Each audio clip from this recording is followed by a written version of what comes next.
You hear a voice that sends shivers down your spine, but do you know why? It's not magic, it's mastery. In this episode of Stacy Links Presents, we're diving deep into the hidden layers of vocal artistry, dissecting everything from breath control to the subtle manipulation of timbre that creates that unique, mesmerizing sound. Prepare to have your understanding of vocal performance completely transformed when I come back.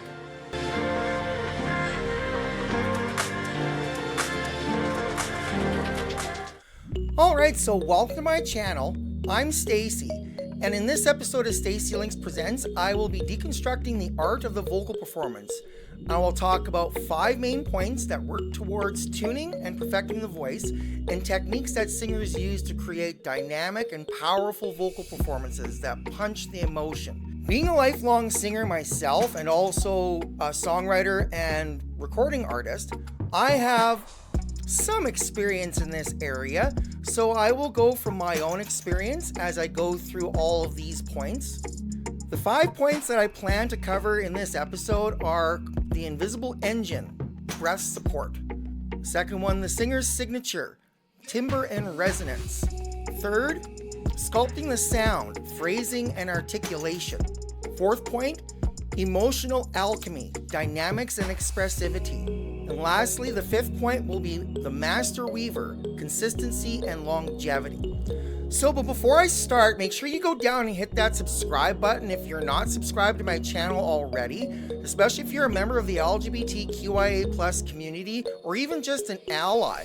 I have playlists with videos going back 4 seasons on my makeup routines, fashion, jewelry, tips and tricks, and product reviews you would love to see. Plus, I'm doing advocacy for the LGBTQIA+ community and talking about my transition as a solo parent. Plus, I've also got all my original music videos and all my cover videos in their playlists as well, so make sure you go check them all out. Also, be sure, if you're not following me on these social media platforms, make sure you go down below in the description and find the links for those and go follow me there as well. So the diaphragm is for more than just breathing. It is the entire breath support for your entire body. And it is the power source of your singing. Proper breath control can make sustained notes and dynamic control a lot easier, but there are a number of misconceptions that people have about diaphragmatic breath support, and I'll go through a number of them right now. First myth, you should breathe into your belly and push it out. The fact is that often leads to shallow breathing and unnecessarily abdominal tension. Inhalation should engage the lower ribs and back, allowing the diaphragm to drop naturally, just how I'm doing right now, just more slow, rhythmic, right? Next myth, support means pulling the belly inward while singing. The fact is, pulling in sharply causes quick depletion of air, high pressure, and neck-jaw tension. Support involves slowing the ascent of the diaphragm and the return of the rib cage. So you don't want to push and get down too far. You just want to get down to a relaxing level. The next myth is you must take in as much air as possible. In fact, overbreathing can lead to increased tension and fatigue. You only take in enough air that you need for that phrase, and then you pause and take your breaths in between your phrases and your lines. The next myth people often believe is that you can breathe into your diaphragm. No, when you breathe into your diaphragm, it literally pushes your belly outward, and that's not where you get the maximum pressure from. You want to utilize the entire system, as I'll go into. The next myth is high chest shoulders should move when breathing, and that's not true at all. Like, you shouldn't move your shoulders up and down. They should just remain in a relaxed state the whole time, and just have your chest and your stomach rise and fall. And it also creates really shallow, tense breathing. The next myth is singing from the diaphragm solves all issues. Sometimes running out of air is caused by poor vocal fold closure, not a lack of breath support. So that's another part of the tone as well. Breath and the vocal folds, which we will go into more later in this episode. The next myth I'm going to talk about is loud, quick inhales are necessary. In fact, they are not necessary, and to be completely honest, they can actually cause more tension and vocal strain. You don't want to be like that. You want to take rhythmic, slow breaths. You don't want to inhale too heavy or too fast. So the last myth I'm going to talk about here is the goal of breath support is to hold your breath for a long time. In fact, holding your breath leads to increased muscular tension, which is the enemy of singing. We all know we do not want increased pressure around our neck and shoulder area, because that will just increase pressure on our vocals and it'll impede their performance. So there's a number of myths to consider. So then the color of a person's voice very much depends on the way their vocal folds are shaped and how they vibrate, but you can stretch your vocal cords, and you can also manipulate the air pressure and the vibration rate to change the location of the sound. You can push the sound more down into the chest and get a more warm sort of tone, or you can get right up into the head space and do more like a falsetto voice. The third one is a mix, and sometimes called reedy or slightly nasal, which is kind of a combination of the two. La la la la la la. So being able to utilize all three of those zones is the best way to be able to hold strong tone and having good vocal control too. So along with your vocal folds and how air pressure and vibration can change the sound, resonance cavities have a major impact on vocal projection and the richness and harmonic of the sound. That's really where the timbre of a person's voice really shines through, is in the harmonic area. The harmonic area is a frequency range that's around 6 to 8 kilohertz, and that is really what gives a person's voice its unique sound. So, but resonance placement has to do with manipulating the placement of your voice to change the tone of the sound. Your timbre doesn't necessarily change, although you can voluntarily change it with vocal training. Placement changes the color of the sound, whether it's warm or bright, or the bright forward tone involves higher larynx positions, increased mouth and nasal space, and creates a youthful, piercing sound, kind of like the falsetto voice, kind of getting into that area. And then there's the dark, warm tone, which involves the lower larynx and increased throat space, and it opens up for a lower tone, like like that. And you can see my larynx was dropping. Can't really tell because I don't have an Adam's apple, but if you look closely, you can tell.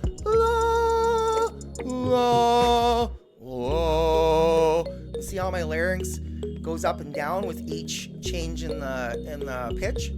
And then tone texture. There's a lot to do with that as well. Like, you can have a really rich tone like I was demonstrating, or you can do like a breathy tone, like which kind of gives more of a soft, hazy sound. And then the other type of voice that a lot of us rock singers like to do is sometimes referred to as the razza or gritty voice. We call it vocal distortion. It literally involves a second set of vocal folds that are higher up in your throat, and when you close those, they vibrate and they create this really sharp distortion. So bands like Metallica, Five Finger Death Punch, even like Chester Bennington from Linkin Park, his high-pitched scream is more referred to as a phrase scream. Yeah! Kind of like that. All right, so why do some voices instantly grab attention? The science of their unique timbre. So now we'll get more into what really creates that sound. As I was mentioning before, harmonic richness. When we speak, our vocal folds produce a fundamental pitch, but that uniqueness comes from a set of higher frequencies called overtones or harmonics. Voices that grab attention often have a rich, complex nature of these harmonics, creating a fuller, more textured sound. Resonance and anatomy. The physical structure of a person's skull, size of the pharynx, and nasal passages create a unique resonance chamber. A deep resonant timbre is created when sound waves bounce in a way that fills the pharynx and chest, often creating a sense of authority or warmth. So the larger the openings, the deeper potential sound you can create, or be able to resonate the sound a lot more strongly. Many magnetic voices have what experts call the singer's format or the singer's ring. A concentration of energy in the 2 to 4 kilohertz range. This allows the voice to cut through noise and sound bright, energetic, and clear. So I think I'm giving a pretty good example of it right now. And then there's a neuropsychological effect that goes along with the color and timbre of a singer's voice. Brain sensitivity to timbre. Our brains are wired to react to vocal cues that signal emotion, urgency, or credibility. A warm, resonant, or slightly raspy timbre can activate emotional centers, building trust and intimacy. Pattern recognition. Timbre allows us to recognize someone instantly over the phone, and unique voices stand out because they break the monotony of the average human voice. Twang and intelligibility. A twangy timbre, achieved by narrowing your laryngeal opening, is scientifically proven to be more intelligible, requiring less effort for the brain to process in noisy environments, which makes it highly effective for grabbing attention. Which is kind of like this voice, kind of like a little bit of a drawl. I have a few songs that I've written and recorded where I do sort of that sort of, a twang, drawl, where it makes it flow with the music, and it grabs more attention because it's not flat speaking voice. It's la la la la la la, right? And kind of a little bit of a drawl at the end sometimes, while still being clear and enunciated.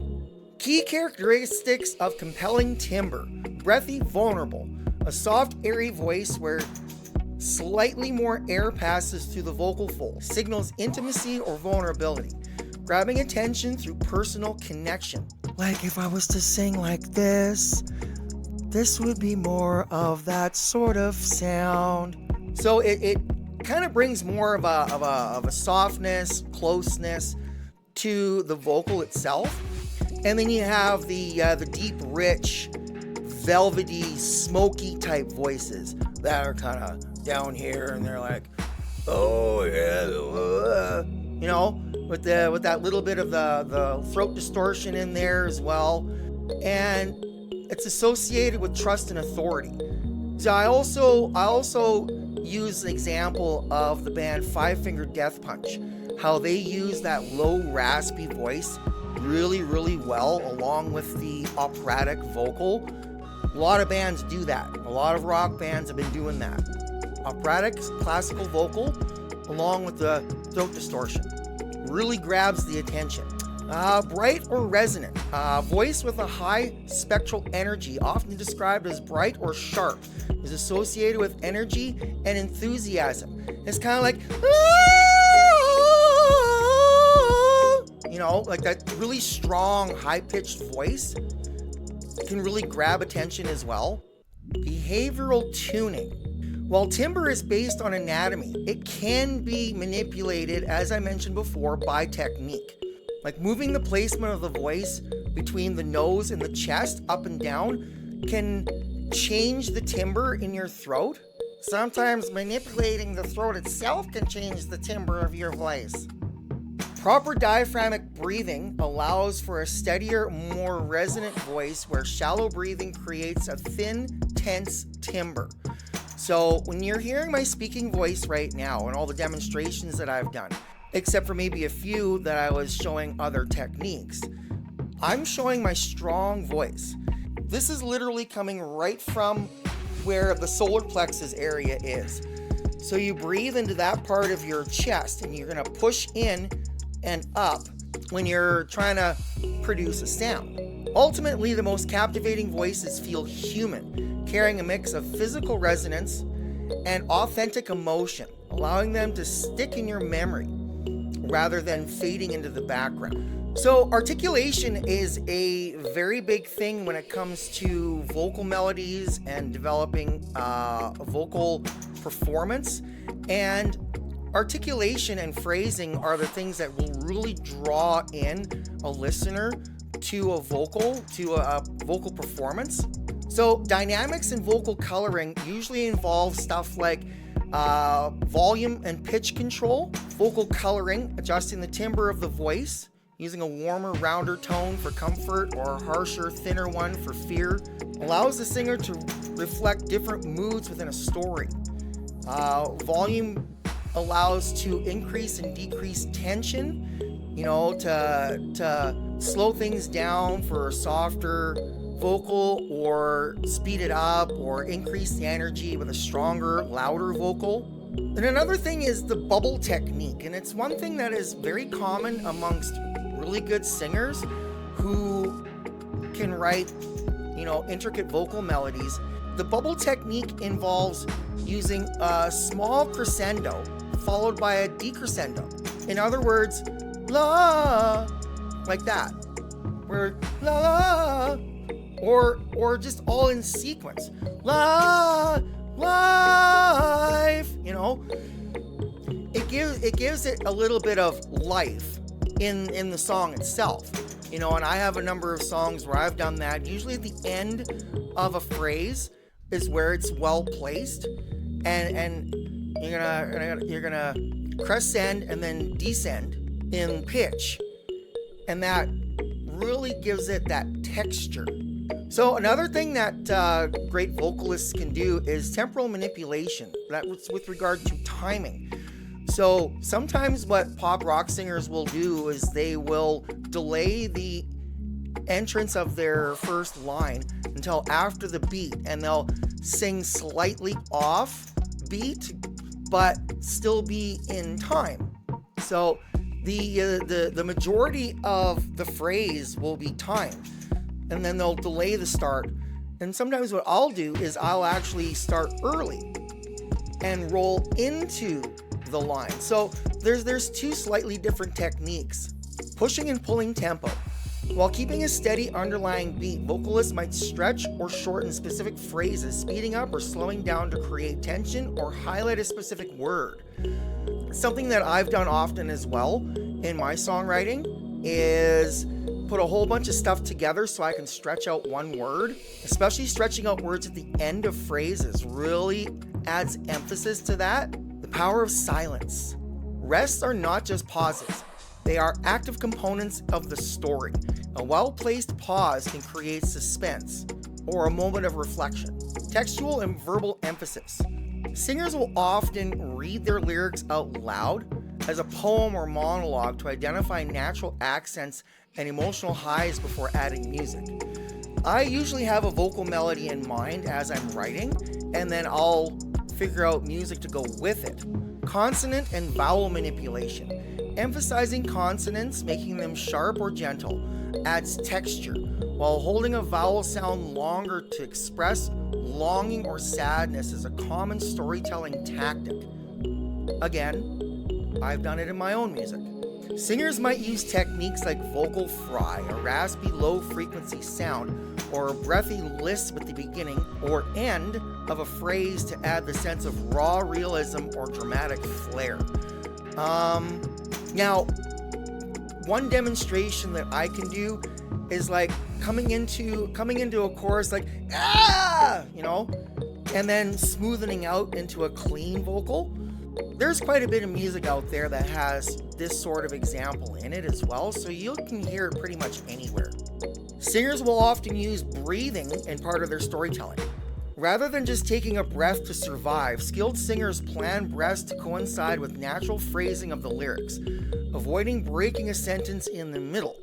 So we will take in as much air as we need for that phrase, and that's it. Then there's emotional breathing. A quick, sharp intake of breath can convey panic or anticipation, while a long, slow, sigh-like breath can indicate exhaustion or sadness. Effective phrasing turns a technically correct performance into an incredibly honest story, allowing the audience to feel the singer's emotions. So another thing that a great vocalist is very well experienced at is dynamics and expressivity when it comes to their vocal melody choices. The dynamics of the vocal, the quiet and the loud, can change the feel of the song. And when, say in rock music, we see a lot where they will be loud sections and then drop off and be a quiet section. It releases the tension from the earlier section and then drives back into the loud to push that tension again.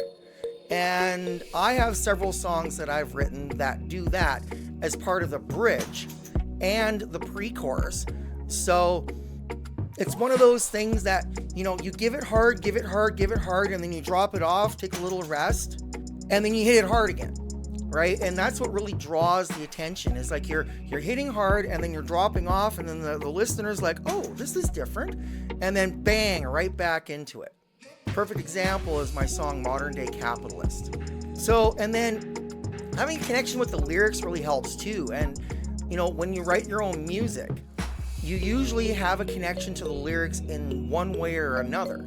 So the vocal choices and the articulation and the dynamic that a vocalist chooses will try to complement the emotion of the lyrics themselves, and then put music to go along with that emotion. So have you ever discovered a singer that gives you tingles up and down your spine when you hear them?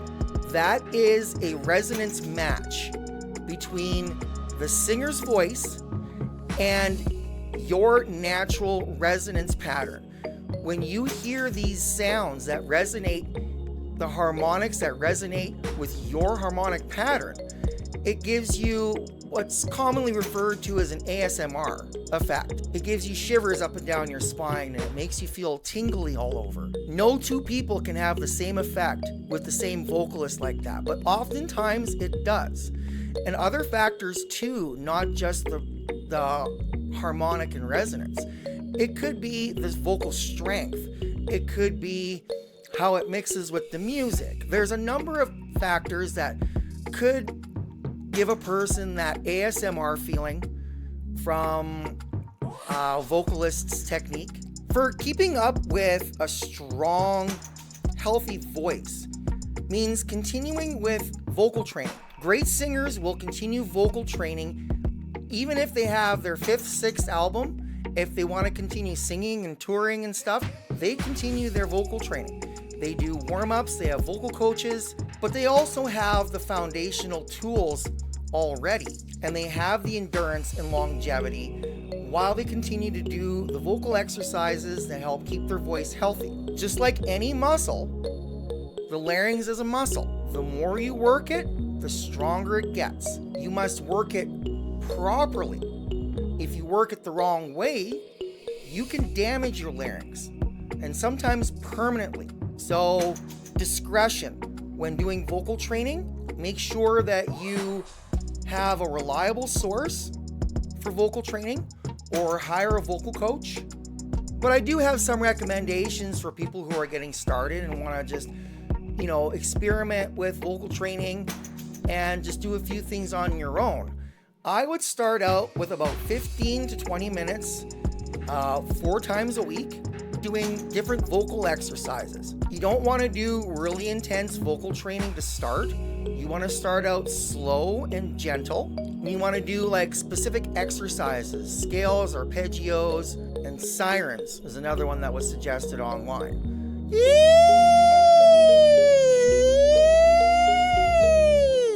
Those can really help to stretch your upper range and to keep the rest of your voice sounding smooth and healthy. Start with shorter, lighter practices and gradually increase the intensity and duration as your endurance grows. So don't push yourself too hard from the start. Start out slow, as I mentioned, and progress up. They recommend going up to an hour's worth of training, 5 days a week. So, and then the other thing I'd mentioned too is that great singers are really solid in foundational vocal techniques.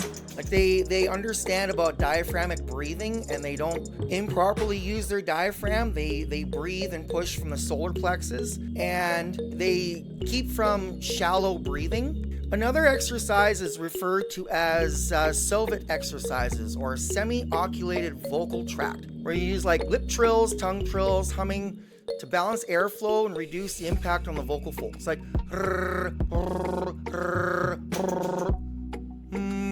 that sort of thing. And it definitely does help. One suggestion that I found online is a technique called straw phonation. It's singing into a straw while creating a steady stream of bubbles in water. And it's a highly effective way to revitalize the voice and build endurance. It creates back pressure that gently massages the vocal folds. Us as kids, we used to blow bubbles in our milk and go and blow bubbles in our milk. We were told to stop doing that. Well, I guess singers are supposed to be. Resonance placement. Get the voice out of the throat by finding a forward placement, often felt in the mask or facial muscles, which allows the sound to project without force. And it's the way that I'm talking right now, where I have my voice forward instead of back here, and allows me to project a lot easier. Start notes with a balanced onset where airflow and sound production happen simultaneously, instead of starting out really breathy or harsh. Unless the vocal warrants it, and that's what it is, normally we should be starting out pretty smooth. And here's a few ideas to help protect the voice. Hydration. Water is very important. We must drink plenty of water to keep our throat moist and hydrated, because if it dries out, you can cause damage to your vocal folds. Another suggestion is steaming. You got like a steam inhaler or some sort of a hydration unit. I like to have a hot shower and breathe in while I'm in the shower and take in the hot, moist air. Vocal warm downs. Just like athletes cool down, singers should use gentle humming or soft descending sighing to help the vocal folds recover after intense high volume or high pitch work. That sounds like a good idea, actually. Rest. Schedule no talking days or hours to allow vocal folds to recover from inflammation. That's definitely giving your voice enough rest to be able to recover from any sort of intense singing. Definitely help to increase the longevity of your voice. And they say to avoid having alcohol or caffeine before singing. Something else that wasn't on this list is smoking, although I am a smoker. The smoking is kind of a double-edged sword when it comes to singing. Lots of vocalists that I know of smoke, and sometimes smoking helps to get that raspy, gritty voice to really stand out. But discretion, right? I don't recommend smoking. I don't recommend drinking alcohol, but I'm not saying that I don't do it. So another thing that is very important is to help keep the muscular areas in your neck relaxed. So doing like glaring massages up in here and massaging your neck around the sides, as well as posture correction to make sure that your head and neck and the rest of your body are all in line. Because if you're slouched over, that affects your breath system, that affects the travel of the air, and it could cause damage to your vocal folds. So before I conclude here, I'm going to list off a few smart practice strategies. One thing you can do is you can record and critique your own voice. And now I've recorded myself. I've lost count how many times I've recorded my voice. Cover songs, my originals, my YouTube vlog, TikTok. So yeah, I know what my voice actually sounds like, because we cannot rate the sound of our own voices, because we get most resonance through our jawbone that comes up into our ear and changes the timbre of what we hear. So if you record your voice with a really good system and then play it back, you can hear exactly what you sound like, more or less. Better than you could with your own naked ear. Another suggestion they refer to as marking your vocals in rehearsal. Instead of singing full out or full volume, sing quieter or at a lower octave. It'll make it easier on your voice, but you still get the resonance tone despite the fact that the octave is different. It can help. And last and most certainly not least, avoid whispering. I know, I just did it, but that it's something that actually puts a lot of pressure on the vocal folds and can do more damage over time. It's always better that if you need to talk quieter, just talk quieter. So vocalists never stop assessing their vocal ability, continuously assessing and training and assessing and training. We never stop. We never stop learning and adapting and trying new things and changing our strategies. So it's constant and it's going to be continuous for any singer. All right, so thanks for watching. Make sure you smash that thumbs up button down below and drop a comment. Let me know what you think about the episode. Tell me your thoughts about how you relate to music and some singers that you really like, or just anything that you want to talk about with regards to music. I would love to hear your comments. And also make sure you're checking out all my back episodes, and I'll see you next time. Bye.